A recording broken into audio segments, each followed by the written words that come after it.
Bapak, Ibu, saudara-saudari terkasih, selamat bertemu kembali dalam renungan INRI pada hari ini. Saya akan membacakan bacaan Injil yang akan kita renungkan bersama. Dalam khotbah di bukit, Yesus bersabda kepada murid-muridnya, "Hati-hatilah, jangan sampai melakukan kewajiban agamamu di hadapan orang supaya dilihat. Karena jika demikian, kamu tidak beroleh upah dari Bapamu yang di surga.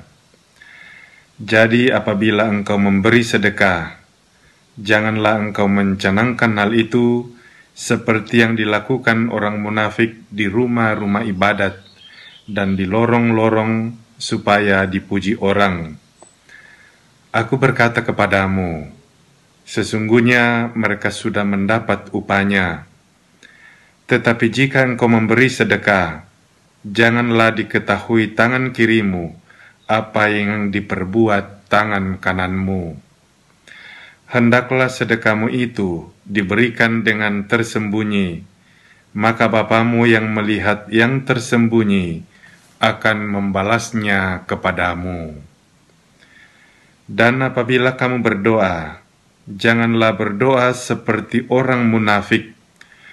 Mereka suka mengucapkan doanya dengan berdiri di rumah-rumah ibadat dan pada tikungan-tikungan jalan raya, supaya mereka dilihat orang. Aku berkata kepadamu, mereka sudah mendapat upahnya. Tetapi jika engkau berdoa, masuklah ke dalam kamarmu, tutuplah pintu, dan berdoalah kepada Bapamu yang ada di tempat tersembunyi. Maka Bapamu yang melihat yang tersembunyi akan membalasnya kepadamu. Dan apabila kamu berpuasa, janganlah muram mukamu seperti orang munafik. Mereka mengubah air mukanya supaya orang melihat bahwa mereka sedang berpuasa. Aku berkata kepadamu, mereka sudah mendapat upahnya. Tetapi apabila engkau berpuasa, minyakilah kepalamu dan cucilah mukamu, supaya jangan dilihat orang bahwa engkau sedang berpuasa, melainkan hanya oleh Bapamu yang ada di tempat tersembunyi.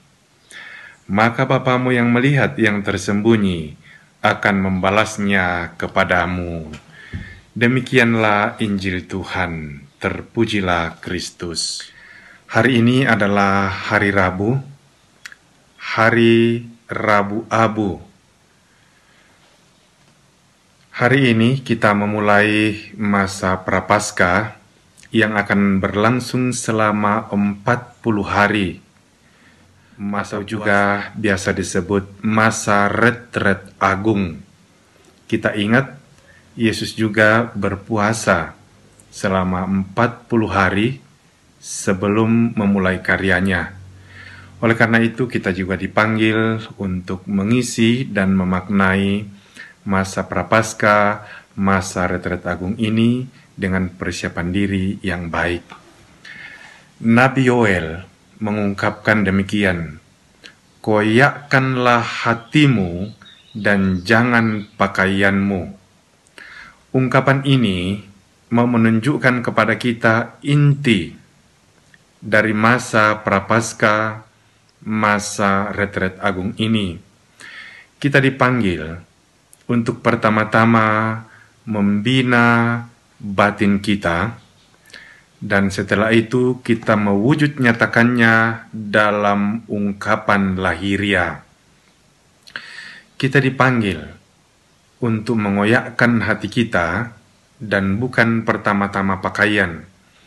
Kita dipanggil untuk memperbaiki diri yang dimulai dari dalam, dan dengan demikian hal itu akan terwujud nyata dalam tindakan konkret kita sehari-hari, khususnya dalam masa Prapaskah, masa retret agung ini. Bacaan Injil tadi memberikan kita dengan sangat jelas 3 hal yang kita lakukan memaknai dan mengisi masa Prapaskah, masa retret agung ini.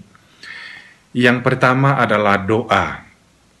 Kita dipanggil untuk meningkatkan doa, untuk membangun relasi yang baik dan kuat dengan Allah.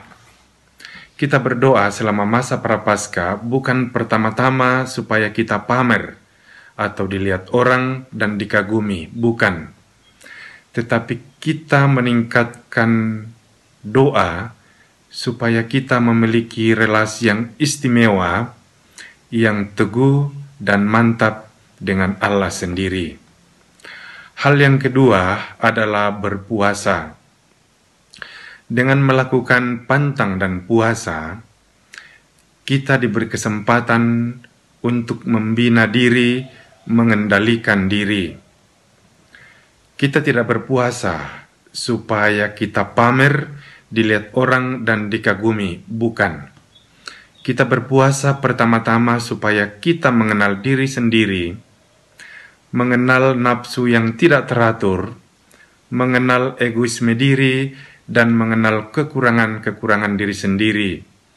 Dan dengan demikian kita belajar mengendalikan diri kita ini menjadi lebih baik, supaya hidup kita selaras dengan ajaran-ajaran Tuhan, selaras dengan hidup Kristiani yang sejati. Hal yang ketiga adalah kita dipanggil untuk bersedekah, untuk berbagi kasih, untuk mengulurkan tangan kepada sesama, terutama yang sangat berkekurangan. Kita memberikan bantuan, kita memberikan sedekah, sekali lagi bukan pertama-tama supaya kita dikagumi orang, diakui orang dan kita bangga, bukan. Tetapi kita bersedekah untuk membangun relasi yang baik dengan sesama, siapapun. Kita juga dipanggil untuk berani menyisihkan sedikit dari penghematan kita selama masa Prapaskah, selama masa pantang dan puasa, supaya dari penyisihan itu kita memberikan bantuan kepada sesama yang berkekurangan dan sangat membutuhkan uluran tangan sesama. Terlebih di masa sulit ini, di masa pandemi ini, di mana kesulitan ekonomi sangat dirasakan. Tetapi sebagai orang beriman, kita dipanggil untuk tidak henti-hentinya meskipun kecil, memberikan perhatian dan uluran tangan kepada sesama kita, terlebih yang sangat menderita dan sangat mengharapkan perhatian dan uluran tangan dari kita. Oleh karena itu, mari kita menjalani masa Prapaskah ini, masa retret agung ini dengan mempersiapkan batin terlebih dahulu. Koyakkanlah hatimu dan jangan pakaianmu. Dan kita dipanggil untuk melakukan 3 hal. Meningkatkan doa, menjalin relasi yang baik dengan Tuhan, berpuasa, berpantang dan berpuasa untuk belajar mengendalikan diri menjadi lebih baik. Dan yang ketiga adalah bersedekah, berbagi kasih, kita membangun relasi yang baik dengan sesama kita dalam kehidupan ini. Selamat menjalani masa Prapaskah, selamat menjalani masa retret agung, selamat mempersiapkan diri dengan sebaik mungkin. Tuhan memberkati kita semua.